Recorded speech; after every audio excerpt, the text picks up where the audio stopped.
Hey guys, welcome to another episode of Better Body Radio, the Better Body Radio show episode. Today I'm joined by Coach Mark. Mark, how you doing? How are you? Good? All is well, all is well. So we are talking about, shall we say, an interesting topic today, one that is very heavily discussed, one that is very heavily debated, and also very different viewpoints on whether it's something that people should be doing or not, whether it's something that's safe or not, whether it's is there one context where it's okay and another context where it's not. So we're going to touch on the topic today of the use of steroids, the use of anabolics and exogenous compounds that often people use to augment their training performance, but also augment the amount of muscle tissue they can build in a certain period of time. So Mark, I'll let you kind of, I suppose, touch on a little bit of what you've seen, because listen, you've been involved in the physique world a fair bit, and you've obviously seen this whole thing move in many different directions over the years. Yeah. So a little bit of background, why I am good enough to speak about this part is obviously in Ireland and the UK, possession of anabolics is legal. So we can use there. That's to start with. Secondly, I was on for a long number of years. I was looked after by a doctor, constant blood work done. I became super well educated in it, read everything. I did a lot of competitions. I basically prepped a lot of people throughout the years. So yes, I definitely know what I'm talking about when it comes to this. And what we've seen back in, if we want to talk about bodybuilding back in the 90s, basically the dosages are lower. Maybe the quality was better. The dosages then start ramping up throughout the years, and so did the use of insulin along with growth hormone. That's a story for another day. And then what I see now is mega amounts of anabolics. So basically, do the guys need it? No, because I feel the physiques are getting worse. The 90s were like phenomenal, even the early 2000s. So is it needed? And to be honest, I know a lot of guys who probably use reasonable amounts and not the crazy amounts that some people are using. So crazy amounts, what I mean, so back in the 90s, probably people used a total of maybe 1,500 milligram, which is, I class as high. And then probably nowadays they use 2 or 3. I know some use more times that amount. So it is a very taboo subject, but I'm going to talk about what everybody does in the UK and Ireland, because obviously possession is legal. Basically, can it be done in a safe and healthy manner? Yes. But in saying that, right, a lot of guys in the gym, and this is what I do now. Obviously, I deal now with general population clients, and I don't really deal with too many prep clients anymore. So a lot of guys in the gym will come and go, right, I want to have a 6-pack, I want to get a beach body. What anabolics should I use? First answer is absolutely none.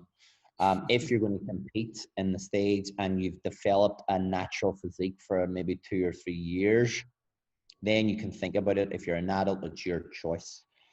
So most guys want a decent body. You do not need anabolics. What you need is correct programming, you need correct nutrition, and you can get a fantastic, amazing body like that. I have so many natural clients.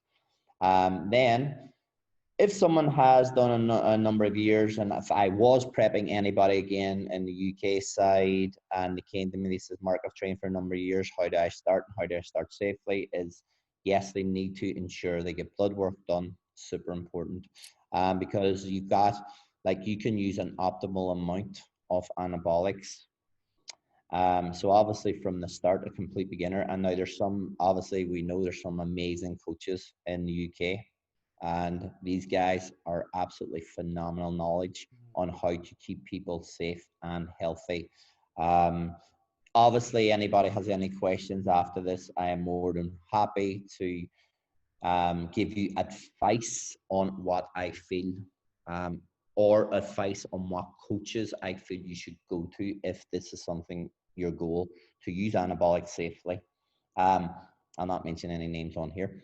But in saying that, yeah, if the blood work is done, you use optimal amounts, then you can have a very healthy way of doing it. Unfortunately, you see in the bodybuilding industry now a lot of deaths and stuff happening. But to be honest, it's phenomenal dosages. It's crazy dosages. Yes, so I was just waiting for it to happen. I'm very sad to see. And the problem is guys don't come off. So the reason for blood work is when you want to do blood work as a natural client first to see what your baseline is before starting, which is super important.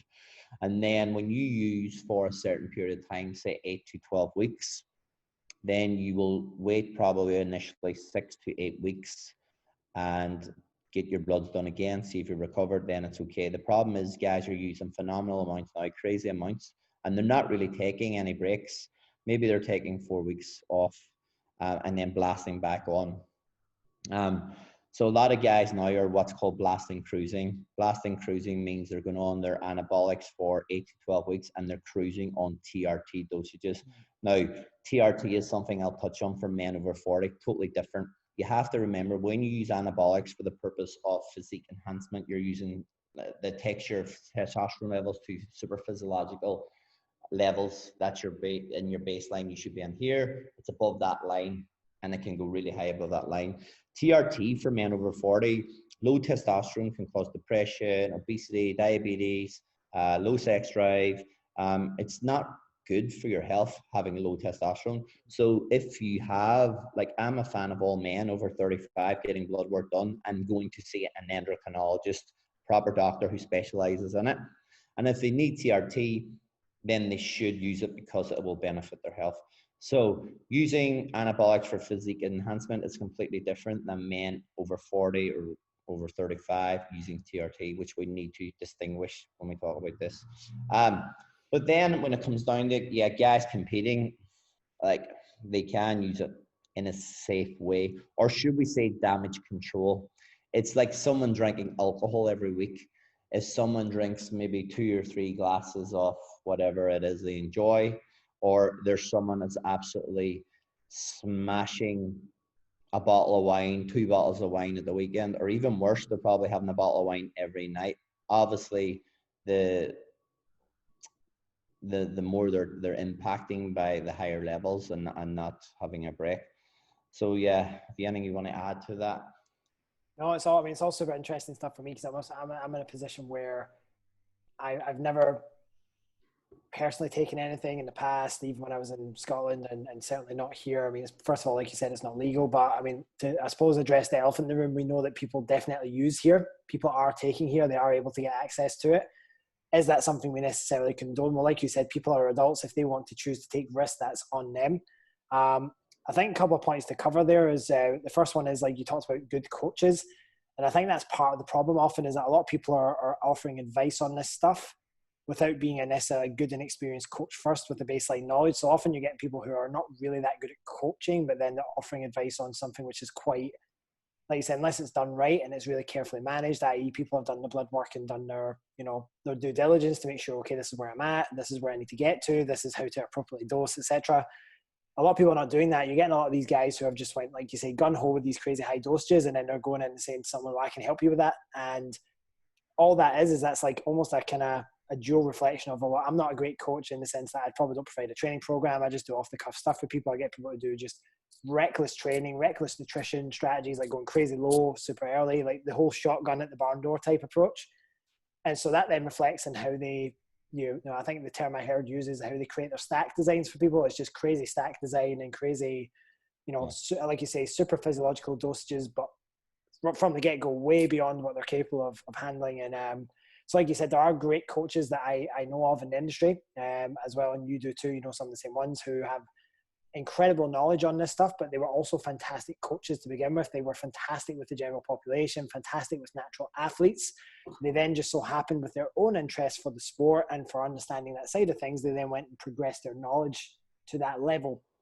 And so I think, at least my advice to anyone would be, again, not that I've got the experience of doing it, but go and find someone who is not just good with that stuff, but they're just a great coach all in all, and they'll be able to look after you because they'll be thinking of the whole picture and not just the static design. They'll be thinking about your stress and your sleep and all the other factors that go into it. That would be the only thing I could really add from what I've seen at this point. Yeah. And then like if anybody's watching this and basically they're thinking, oh, I want to try, maybe if it's just like a beach body you're looking for, maybe you should just get a good coach who's good at coaching and getting clients results, and maybe trying their way of nutrition and training. And like some of the like the top bodybuilding coaches who we know of, and there's like loads of ones here, can get guys in phenomenal shape here without using anything. So like if you're going to compete and you're at a good standard naturally, and you could maybe turn top amateur professional, maybe something to look at if you're in a country that's legal to do so before we go on. But if it's for a beach body and you want to impress the girls, then absolutely forget about it. Just get yourself into a bit of hard work, proper program, and I guarantee, yeah, it may take you a little bit longer, but you're going to get a body you're happy with. And at least then you're not going to have any issues, because there is side effects for anything, no matter, even if you go low dose, you just don't know what will happen from individual to individual. So yeah, that's basically all I have to say on the matter. Nice. There was two other little small asides I wanted to touch on before we wrap up. And one of them was, I guess, the ethical dilemma around whether it's right or wrong. You know, for example, I've been contacted by a lot of journalists in this part of the world asking about really wanting to bear down on all these trainers that are using, or, you know, and that it's wrong and it's bad. So I think I'll give my point of view, and then you can definitely add to it, because you'll 100% have your own thoughts on this.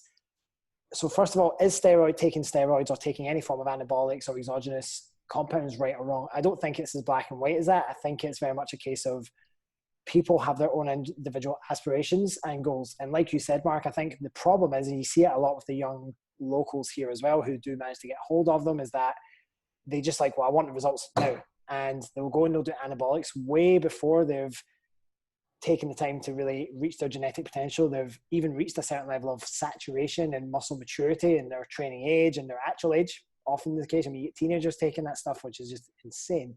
And like you said, unless they're a professional athlete or they're being paid to play a sport for millions of dollars, that's a whole different thing. But at the end of the day, if you've not maximized your genetic potential, you've not dialed in your sleep, dialed in your training, dialed in everything you possibly can to achieve results naturally, once you reach that threshold, then like you said, sure, that's maybe the time to start looking at, okay, well, what can I potentially do as an initial step to move into that?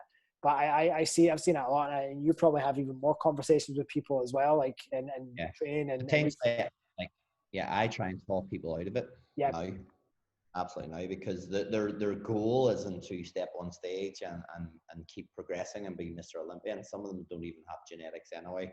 But like, just for changing the body, there is I definitely would talk most people out of it now.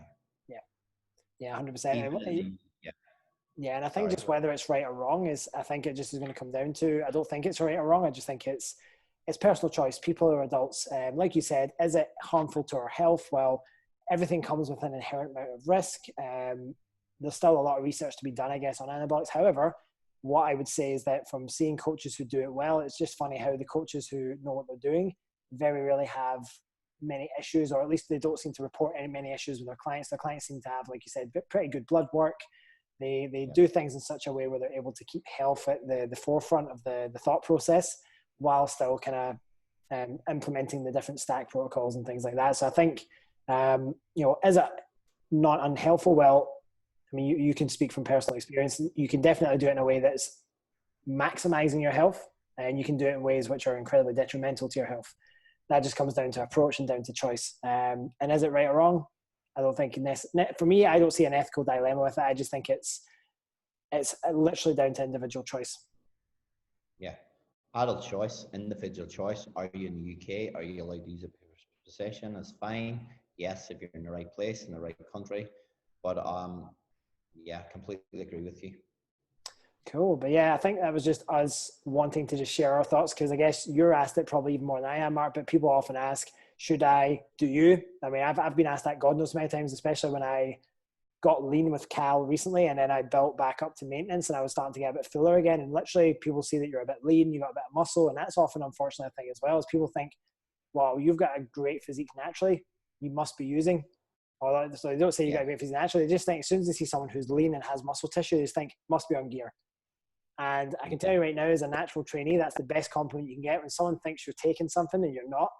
It's the best compliment you can get. However, I think the point to address within that is that there's so much you can achieve naturally, and people are now, because people have that kind of instant gratification mentality, people don't want to believe that you can achieve really great results with just hard work and consistency. And you definitely can, but you have to be willing to go the distance.